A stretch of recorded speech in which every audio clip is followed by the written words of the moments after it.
ভারতীয় জনতা পার্টি পশ্চিমবঙ্গের বিরোধী দলনেতা শুকনো খাবার এবং পানীয় জলের ব্যবস্থা, মেডিসিন আমরা প্রতিনিয়ত দিয়ে চলেছি।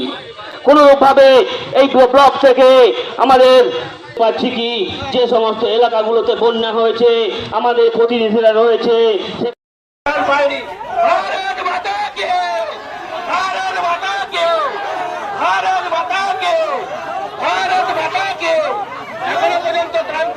পরিবহন দিয়েছেন, কত পরিমাণে ত্রিপল দিয়েছেন তার তালিকা প্রকাশ করতে হবে না।